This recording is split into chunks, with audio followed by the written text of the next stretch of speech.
Hello, I'm David Woodman and I'm an arts director in the games industry. I have worked in this sector now for more than 15 years, and during that time I have worked on 19 published titles.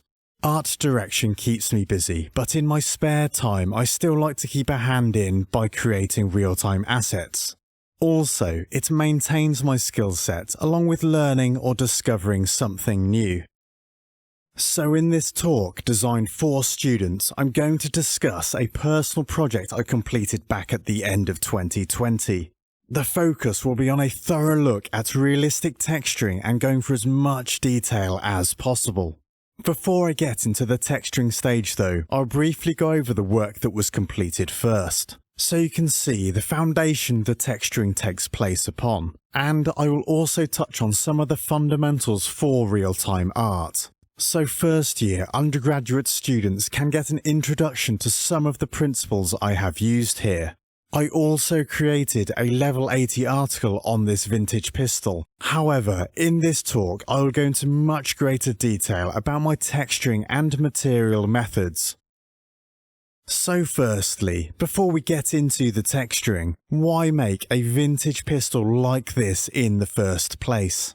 I was actually looking for reference for another project altogether, and then discovered this unusual looking flare gun that was used in World War II.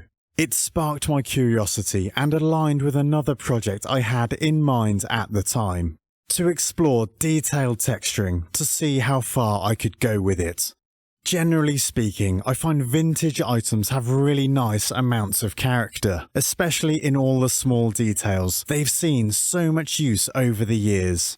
To me, they have this appealing quality and also pose a challenge when trying to replicate that as a game asset. I'm aware that social media and portfolios are covered in weapon art, especially in the communities for real-time and video games. For that very reason, I was wary of founding a project on this subject matter, and I had already scratched that itch and done a weapon in the past. However, the unusual appearance, character and engineering of this flare pistol offset that for me. In short, that is how this project was established. Before I even think about texturing, a good few steps have taken place with this project already. I will run through them very briefly so you are up to speed with the workflow that I use, and it will also help give context to what I will discuss at the material authoring stage. It is also an opportunity for me to introduce students to some of the concepts for real-time art. Even though this project was for fun, I still approached it like every production artist would. I always start with extensive reference gathering, spending a good 2 or 3 hours just trawling Google image search, getting as much reference as I could on the pistol. 3 hours might seem like overkill, but the quantity and quality of the reference will only benefit the project in the long run. Also, spending that time helps me become familiar with the subject matter. That is just as important, I find. Often, with manufactured items, they have revisions and alterations, so at the reference stage, I group and weed out variants that are not of the same model. The risk of not doing this can result in generating an object that is an unnatural hybrid, simply because the reference was not of the same make or model. A bit of time at the reference stage can save you so much heartache and rework later on. Don't put yourself in a position of discovering halfway through that things don't fit where they should or it looks incorrect. It is an important thing to consider when doing a realistic asset like this pistol. Once I have a pool of curated reference images, I select what I call key reference. Key ref is a set of the highest resolution photography of the same object. This way, I am initially influenced by one consistent set of images which I can work from. Other criteria for key ref will include things like, what is the most characterful looking item out of all of the images gathered? In the case of this pistol, I found some great photography on an auction website. Special thanks to International Military Antiques for giving me permission to use their images in this talk. They have some really interesting items on their website. Once the texturing phase is up and running, that is where I will then bring in all the other curated reference images. Rather than doing a completely exclusive one-to-one replica to the key reference, I like to take the most interesting features and details from various images. That way, we end up with a really rich and detailed piece of artwork at the end. If you are doing your own project of a small prop, if you can, the ultimate reference is to physically have the object in your own hands. So to have it in front of you whilst you are making a digital version. That will give you an unparalleled point of reference, especially when it comes to things like the physical proportions and how the materials react with light. But in this instance, for me with the flare pistol, it was not realistic for me to have that for this project. With the reference gathered, I move to generating the mesh for the pistol. I follow a common workflow routine of reference planes and then a blockout, high poly mesh and then a sculpting pass, low poly, UVs, then finally the bake from high to low. It is a formula a lot of artists use, a tried and tested method which produces consistent results. I do all of my modelling in Maya, both the high and low meshes. I have used this software for 15 years now, so I find there are lots of benefits because of the familiarity I have with it.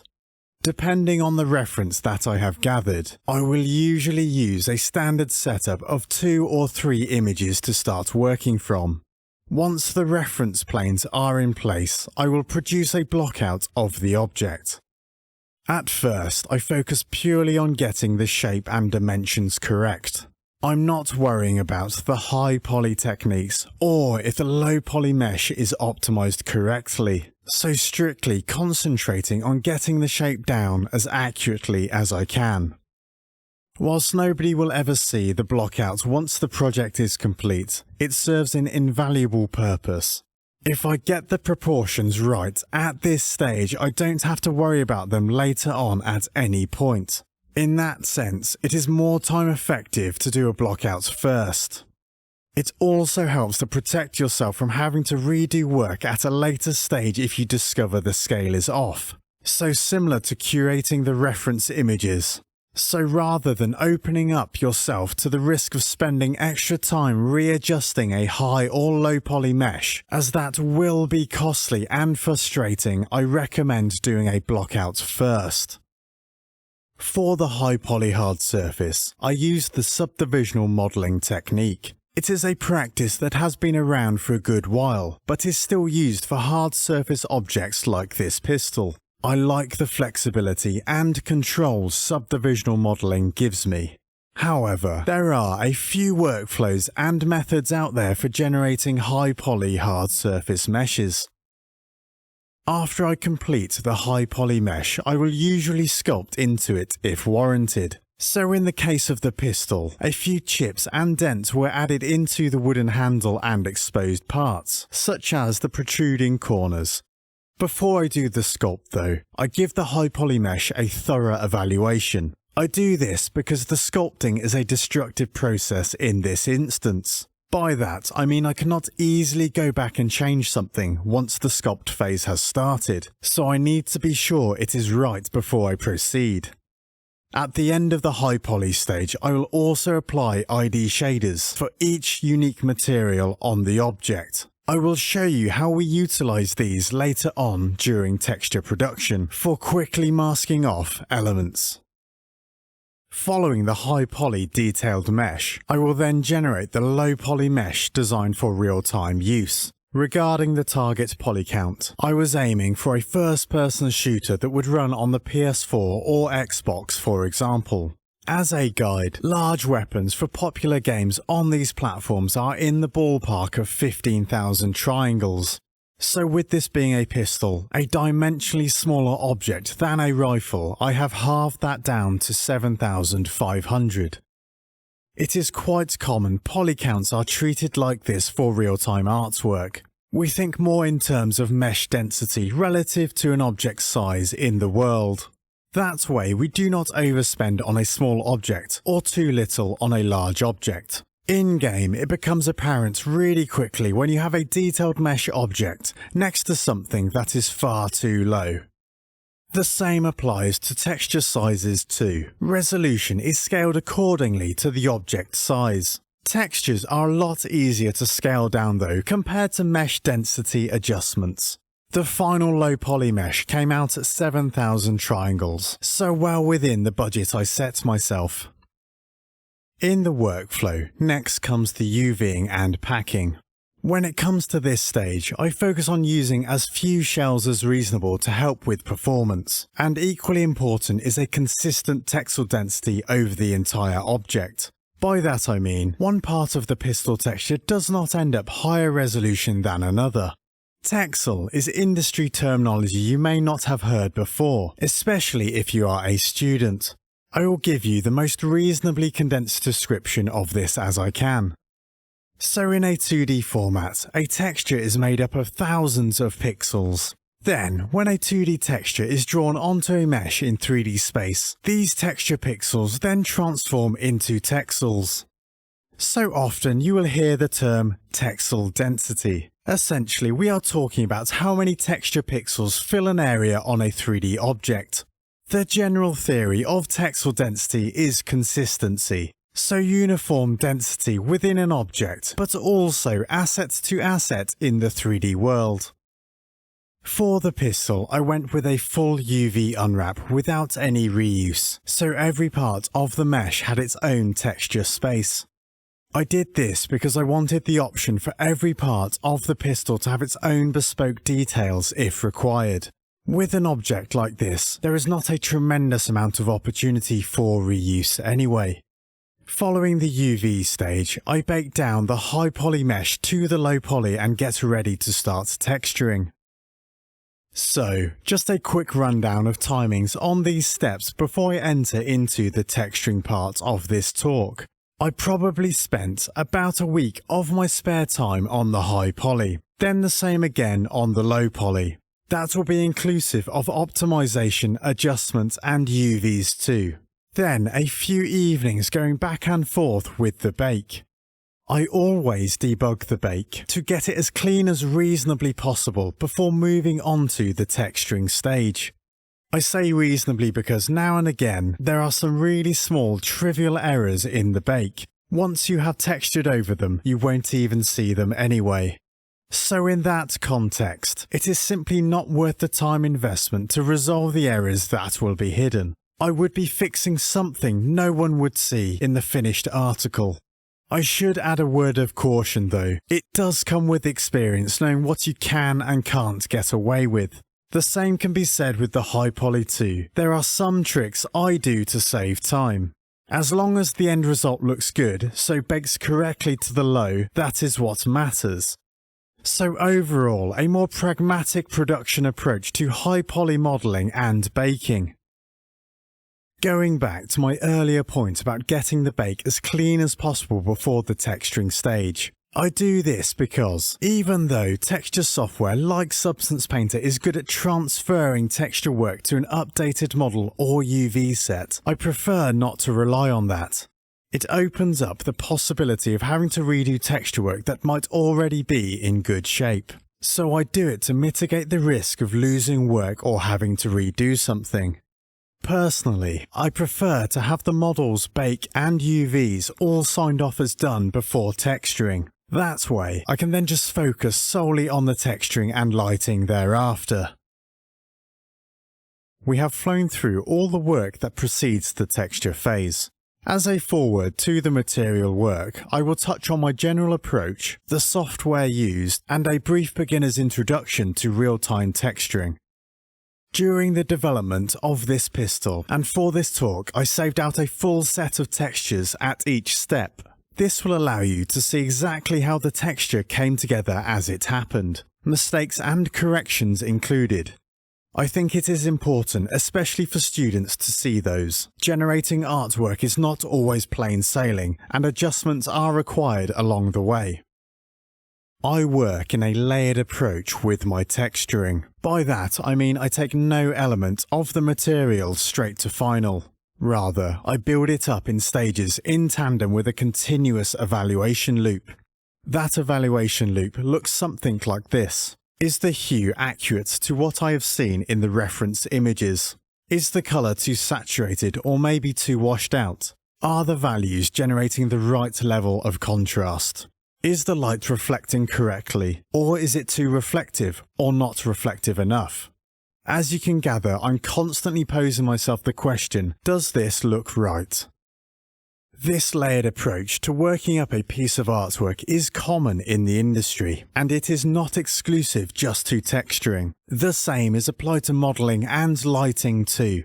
Sometimes you will hear these mentioned as passes. So blockout, first pass, second pass, and final art. Each of those describe a level of expected progress. It is also a useful tool during development when working in a team. Those outside of creating the artwork can understand where an asset is in its production life cycle. So as a simple example, an animator knows when an asset moves to the final phase, it will not be too long before they can rig and animate the object. Using these helps the wider development team organise and plan ahead. It also makes it clear what to expect. This is critical for when artwork reviews take place. The software I used for texturing the pistol was exclusively Substance Painter and Photoshop. Primarily Substance Painter, that is where the majority if not all of the texturing takes place. Photoshop I use for authoring scratch and detail stencils that then feed into the Painter workflow. I also use Photoshop to adjust a couple of base images. We'll get to that in a bit though. That is kind of an exception with this from my regular personal work. So for this project, I am aiming for video game realism. So that means physically based rendering. Physically based rendering, or PBR for short, came into the real-time art scene around 2010. It quickly became the standard for realistic-looking games. And then later, stylized games started to adopt this approach where it made sense. If you want an introduction to PBR, I would suggest heading over to somewhere like Adobe. There, they have articles on the theory and practical elements of PBR. Even if you are doing a non-photorealistic style, NPR for short, it is still worth understanding as a 3D game artist. NPR often abides by similar or some of the principles of PBR and expands on them. For my PBR setup here, I often use what is referred to as the metalness roughness workflow. So dedicated textures to describe how light interacts with a surface. This is referred to as the roughness map. And a dedicated texture to define what is a metal surface and what is not. This is referred to as the metalness map. Outside of these two textures, we also have our base color, normal map, and ambient occlusion. 5 separate textures can seem like a lot for one object. However, tools these days make it a lot easier to author the full set in tandem.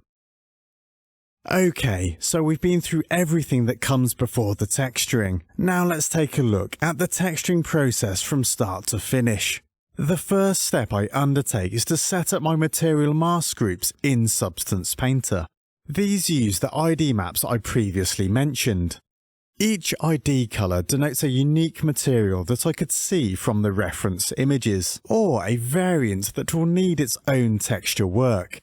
Each mask group is like a container. When I work inside that mask group, I only affect that material and do not accidentally edit other areas of the object. I like to use a lot of layers, so having these groups set up at the start helps me keep things half organised. ID maps and the masking workflow go hand in hand and is very common for unique assets like this pistol. It has been a staple workflow in the game art world for many years. Once the groups are in place, I move to the texture blockout phase. Here, I use the template materials in Substance Painter as a reference point. This gives me a good starting point for my PBR values. From these, I then go on to construct my own base materials with simple fill colours and values. It may seem unnecessary at first. Why duplicate that work? What I found from experience is complete control is key for texturing, and that starts at the ground level with the Blockout materials. I like to start with the simplest visual description of a material, then layer up as I go. A part of this control methodology is why you will rarely see me use procedural features, like edge wedge generators for example, or a smart material, anything that is off the shelf. Smart materials and generators are great for getting something going quick, and certainly have their place in game artwork. But with that procedural aspect, I find I sacrifice ultimate control in the detail, which is not suitable for a project like this. My general approach to generating textures is to work up the required base colour first. Once I get to a stage where I'm happy with it, I then introduce the roughness, metalness and normal map aspects. Each texture map needs to pull its own weight in terms of quality. I find getting the base colour into a good position helps inform the look of those other maps. I think this approach comes from myself creating traditional game art prior to the PBR standard, where sometimes all we had was the base colour to describe a material surface. My first texturing objective was to work up a base for the wooden grip on the pistol. This is where I actually take a departure from my usual workflow to build the texture from scratch. I think it is great these days that some artists use tools such as Substance Designer to generate a fully procedural wood that looks realistic. And I respect those artists who are executing texturing at a realistic level using that method. For me, there is still a place for a more traditional approach, using photography as a starting point. The wood grip on the pistol is a good example of this. The wood grain has so many intricate details, and I believe photography is the best way to bring that into the artwork, certainly as a starting point. For the pistol, I do not take the wood photo as is, so I do not apply it straight to the model. As one of the requirements of PBR, our base colour must not feature any lighting, so no shadows or highlights. This is because the lighting is applied by the real-time engine later on, so we do not want it to be present in the texture. Photoshop is handy here with its highlight and shadow adjustment tool, and also the curve adjustments layer. Now the base colour is coming together for the wood, I turn my attention to the roughness. Here I derive a basic roughness from the photo texture. I often use roughness to help build contrast between and within material types. In this example, I make sure I keep some variance between the core wood and the grain. Whilst this might be a little unnatural, I like to incorporate these contrast callouts through how light interacts with a surface. I'm aiming for realism, but it is important to retain some artistic license if it benefits the overall piece. Here we can see one of the first of many adjustments. Comparing against the reference, it was clear to see the base colour value was too bright. I often use the histogram in Photoshop to help guide me when it comes to using the correct values. Exercising control over the value range also ties into how we work with PBR. We can see the wood grain direction makes a lot of sense on the sides of the pistol grip. However, when we look at the top and bottom, the grain behaves unnaturally. To resolve this, I introduced a cut-through texture to emulate the grain cross-section. Then some rough blending around the edges was then added to help mask the transition areas between the two textures. With the cut-through added, it is clear to see the side and cross-section textures do not come from the same family of photography. Here we can see the continuous feedback loop at work. Does this look right? Unfortunately, not in this instance. So, how do I resolve it? Making layer adjustments to the levels and saturation of the cut-through texture brings it more in line. Now that I have a good level of parity between the two textures, it is time to evaluate that against the reference images. Here, I make significant adjustments to the hue and contrast to align it closer to what I can see. Using the colour picker on the reference images is a really valuable tool when balancing and matching colours. That way you are not purely eyeballing it, even though in some cases that is a valid way to go about things. The colour picker lets you see the colour composition and compare between your artwork and the reference images. At this point in the texturing, I call time on the underlying wood elements. They have now had a good bit of attention and can be signed off as first pass. The next step I take is to add in the varnish layer over the top of the wood. Using a mask, I roughly mark out an area. At this point, I'm focusing on the varnish material, not so much the shape or the area it affects on the grip. I set up this aspect of the material to be reactive to the underlying layers, so any future changes I make to the underlying wood, the varnish will also receive. With this setup, the varnish inherits the base colour and roughness values from the wood below, which helps build detail. Additionally, it helps with keeping continuity with the wood grain. The varnish roughness value is also set up at this point to be relatively smooth. It is clear to see from the reference, years of handling produces a very polished finish on the wood. Even though it seems very loose at this stage, we know what the visual intent is, and that is enough work to get the varnish to a first pass.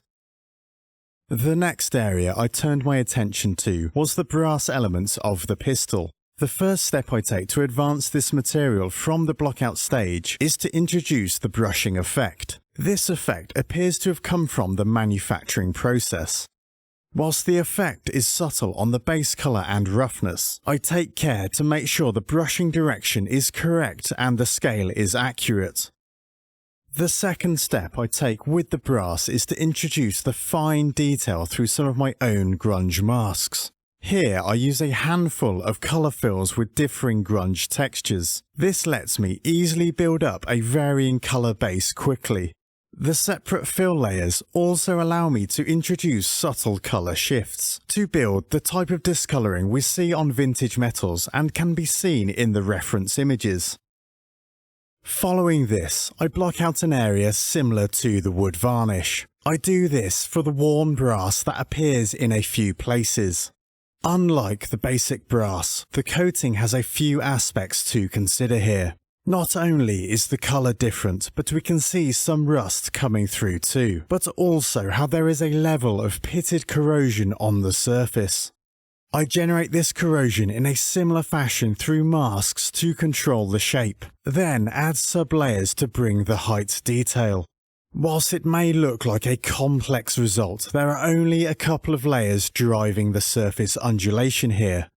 Fewer high-quality masks and layers are preferable over many mediocre ones. This also means less elements to tweak later on. The final brass element for me to add was the rust that exists outside of the coating. Again, here I block out some of the simple areas with a mask, then focus on the contents of that material group. Using a combination of grunge masks again and colour picking from the reference, I build up a general spotty rust to a first pass. It may not look like much at this stage, but the material building blocks are now in place for both the brass and the wood. Next, I turn my focus to the metal that covers the trigger mechanism. From the reference, we can see it has many subtle and interesting details. Like my many other materials, I follow a layered approach. First, I work up a mottled and slightly aged metal base, using a few tileable grunge maps, giving slight movement in the base colour hues and values. The same approach is taken with the roughness, building slight variation between each layer. I find the investment in the base roughness is always worthwhile. Dialing in the roughness here benefits the layers above, as those often inherit this work. I consciously try to layer up the materials subtly, layering up to find the sweet spot in detail and interest. If I am heavy-handed and go overboard with the detail and contrast, I feel it is always more time-consuming going back to rein it in. Keeping this in mind, I can build up the contrast in the material channels without losing control over the entire piece. Now I have a base. I build up the discoloration that appears to have come from heat cycling through the metal. The composition of this tempering effect comes from three main colours.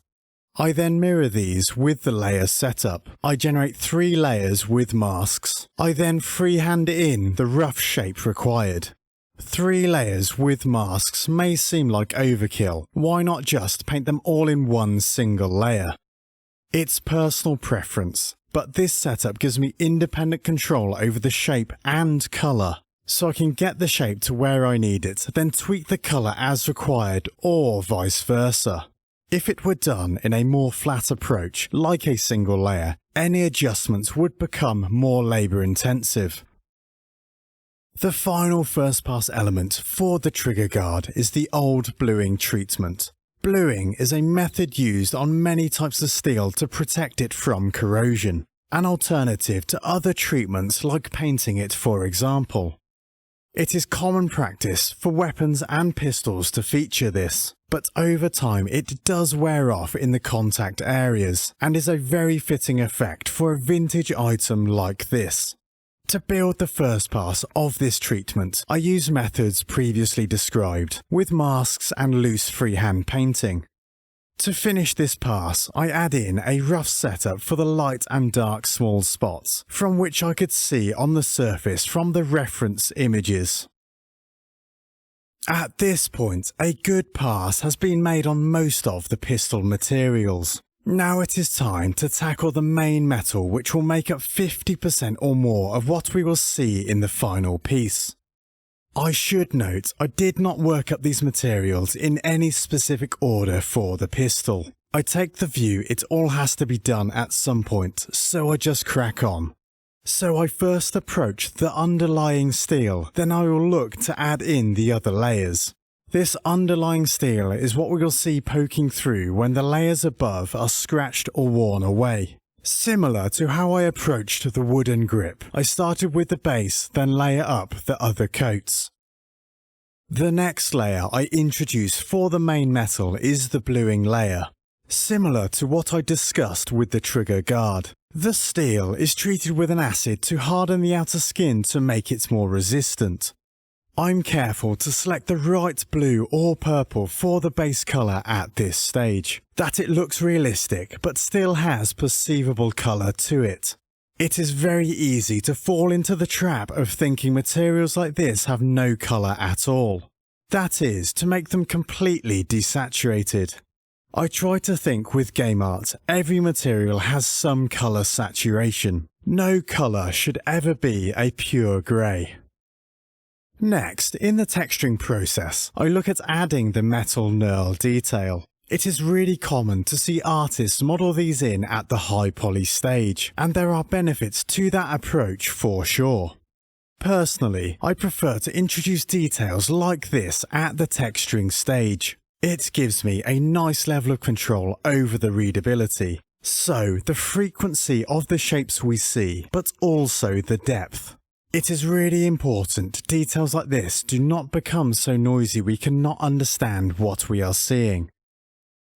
Following that detail, I turn my attention to the brushing on the metal surface. This comes about from the manufacturing process, where the metal is cut away to produce the final shape. As a consequence, fine tooling impressions are left on the surface, which in turn also affects how the bluing layer looks. These are the types of details I really like to amplify, as it helps communicate to the viewer the industrial aesthetic. Not all tool marks are equal though. Depending on the manufacturing method, different tools will leave different marks, and it is nice to incorporate these. For example, here I add in the grinded surface in and around the chamber opening, rather than the lathe tool, which would have left the finer brushing effect we can see on the main barrel. Here, a tool would have cut directly across the material. Then it was most probably filed down. This leaves a much coarser appearance on the surface, again reinforcing that industrial aesthetic I just mentioned. The final bit of work at this stage is to introduce the stamped markings and identifiers. To achieve this, I leverage Substance Painter's stencil tool. So first, I generate a very simple black and white image of the markings I require in Photoshop. I then set up a folder with a mask and a fill layer to provide the negative heights required. Using the stencil, I can quickly and accurately paint in the details. The folder structure, whilst is a tiny bit more work, gives me options down the line to add specific detail inside the stamped area. As we can see here, it has a differing colour and roughness to help it visibly stand out. The second touch I add here is some soft positive height around the stamped markings. This gives the appearance that when the material was stamped, the areas around it were affected too. The physical matter of the steel was pushed up and out. This also has the added bonus of the stamps catching the light better, giving them more presence and helping them become more visible to the viewer. At this point, everything is set. We have a good pass on the material composition. The texturing is now at a good first pass stage. All the fundamentals are now in place for the materials to be worked into and to take this pistol through the second and final stages. Second pass will come very quickly as I paint into all of the masks that have now been set up. For me, that is the most fun part. One advantage I find to working each part of the material up in stages is it allows me to compare as I go. So for example, I can compare how much detail I have for the wood grip, and then if other materials match or exceed that level of detail. It gives me a good indication where to focus my efforts. Each material has a relationship with the others around it, so I look to balance the object as a whole once every material has had some attention. A side effect of this approach, which you will see now, I end up switching between different parts of the material frequently, building detail and aiming for consistency across the entire texture. First, I return to the wooden pistol grip. There is a fair bit of macro detail I can start to build in here. I start creating visual interest by adding in small amounts of grain detail into the height map. This was guided by what I could see in some of the high-resolution reference images. I then focus on building variety into the varnish layer, adding in lighter elements where the surface coat has aged or thinned, whilst keeping in mind all along that this is a vintage item. Finally, I then adjusted the roughness to help reinforce the new details and variety I have added. So at each phase, I'm working into all of the PBR map types the asset requires. My focus then turned to the metal material covering the trigger mechanism. As you can see, the basics were roughed out for the first pass. Now it is time to refine this and work into it.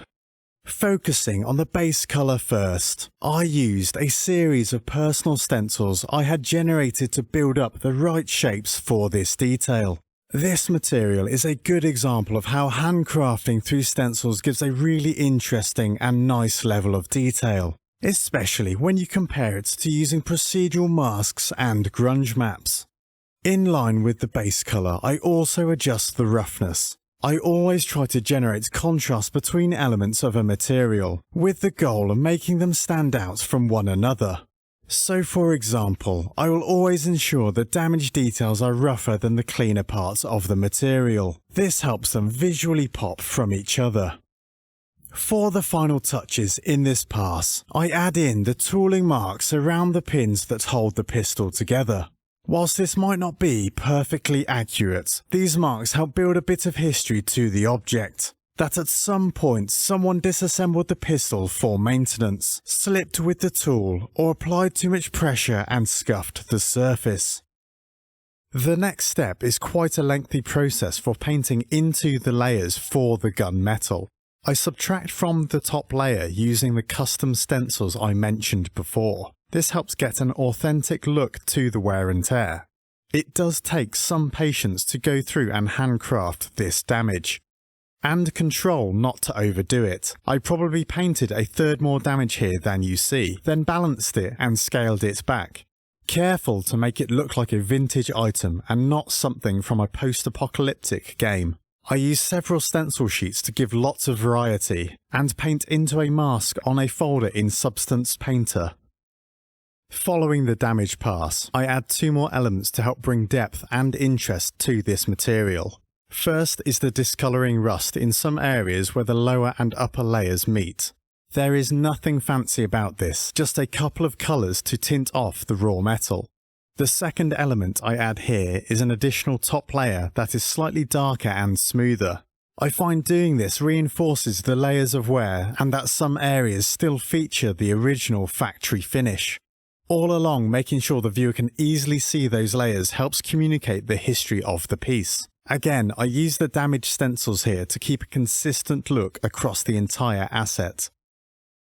The detail is coming together now, but we can see the grip is a visually weaker element. So I concentrate on painting into the transition areas between the varnish and raw wood underneath.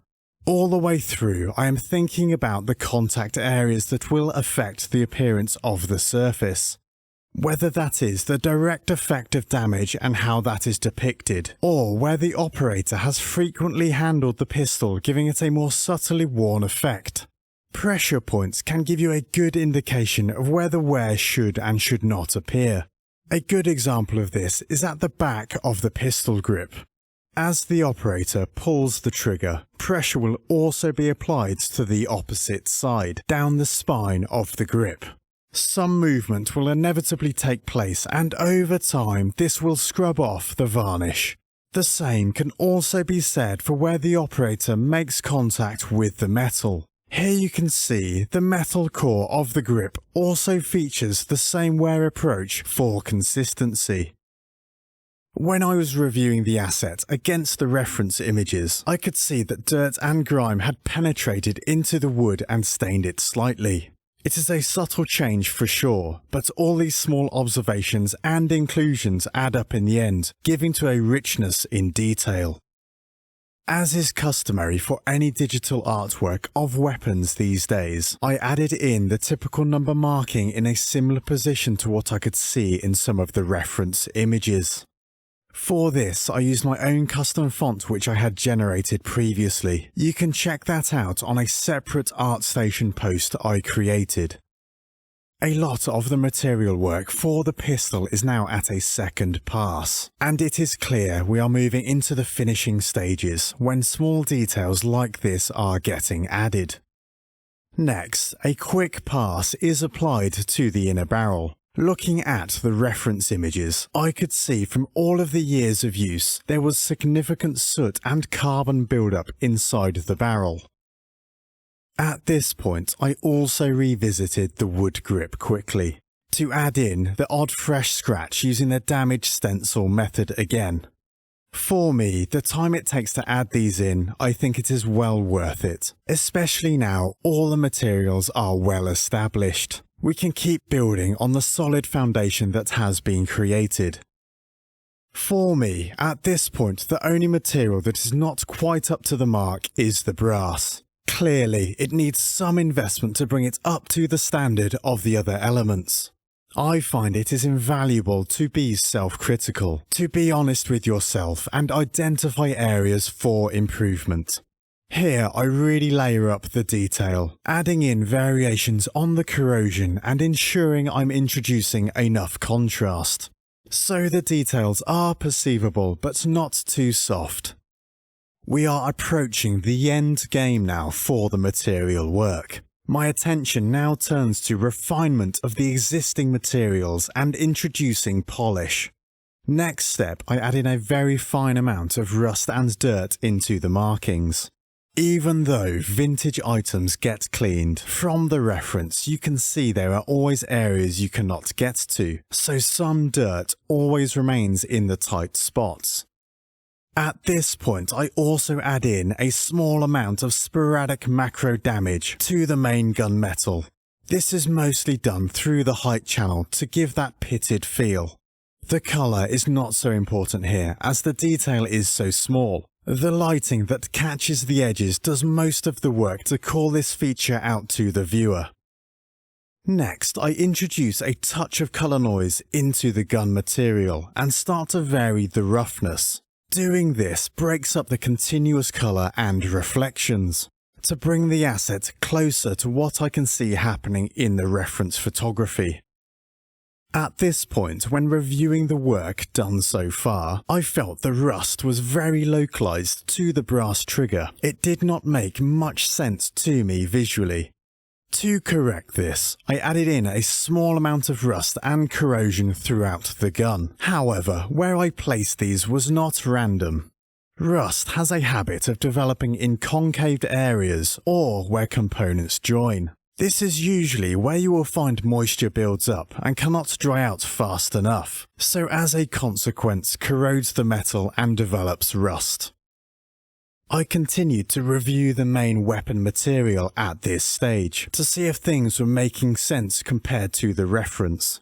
During this, I noticed the rotating breech block looked weaker and was missing a couple of key elements. First off, I added in scuff marks to help communicate how this component moves. I also did a pass on making sure the outer elements looked more worn. And as we travel into the tighter spots, more of the original factory finish was present. Making these changes helped bring the breech block up to the same quality as the rest of the weapon. Another nice detail to include on objects that have seen a lot of use is colour accents. In this case, the weapon would have been worn on the hip of its operator at some point, then clipped or scraped against a wall when moving around in a tight space. When this happens, wall paint will transfer to the object, leaving its mark. I was careful to select a colour that would sit well and complement the wood material. 1 or 2 colour marks is all that it takes to add this small touch of a backstory. The pistol material is coming together and the final tweaks are on the horizon.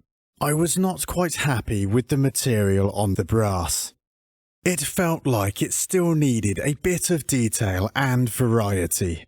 To correct this, I added in some subtle browns and oranges into the base colour, similar to what was done with the main weapon metal.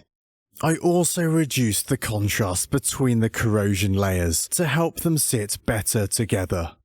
The material was starting to get a bit noisy and camouflage the overall shape of the underlying geometry, making it hard to read how the surface was curving around.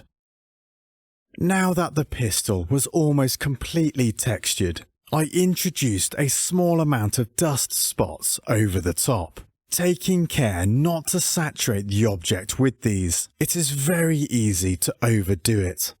Then I build up the roughness to help subtly break up the consistent reflections. This is most noticeable on the barrel itself. Essentially, my version of the pistol was looking too perfect when I compared it to the reference images. The last of the significant polish I did in the texturing stage was to correct the orientation of the machine marks on the main weapon body. Even towards the end, I was still picking up on interesting details from the reference images that I wanted to include. At this stage, it is easy to be fatigued with a piece of artwork, but I find it is always worth keeping in mind once it is published, whatever context that might be, on ArtStation or in a game, you cannot go back and change it. Well, not easily at least. It is also worth pushing to incorporate good changes where you can for the benefit of the overall piece. To achieve better machine marks, I built myself a custom mask. This way, I could orientate the machine marks correctly to what I could see in the reference, but also to what I felt would make the most sense during the manufacturing process. At this point, I'm now 99% where I need to be with the texturing. From here on out, as I build the presentation scene in Marmoset and lighting comes into play, I only come back to Substance Painter and the texturing to balance colours, and to also tweak values in the roughness, to ensure the details come across and are not lost in the final image.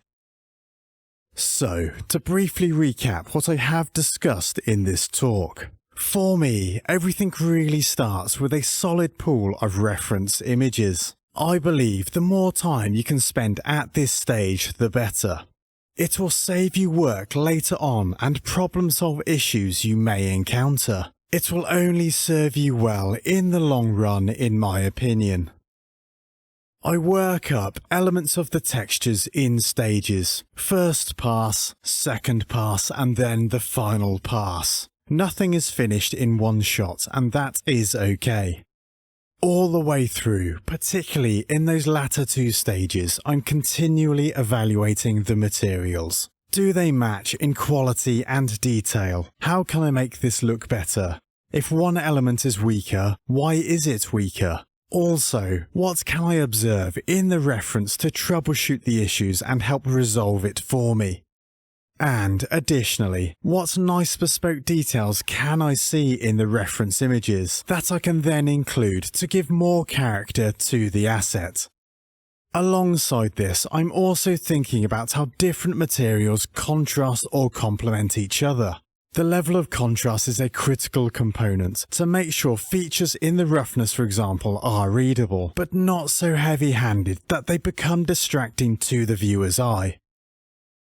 Hopefully, this short talk has given you an insight into how I approach texturing any object, not just weapons. And it has provided students with some useful information that hopefully you can now take into your own work. To wrap this up, the project is available on my ArtStation if you wish to take a closer look.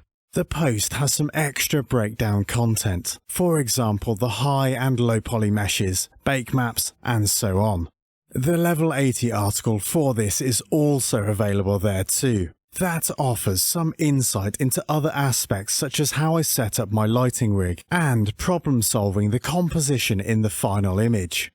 My ArtStation blog also has some posts just for students starting out in game art. There I highlight some workflow approaches and some tips for each stage. It also features a large amount of links for software and training material too. It's all there on the blog for students to use.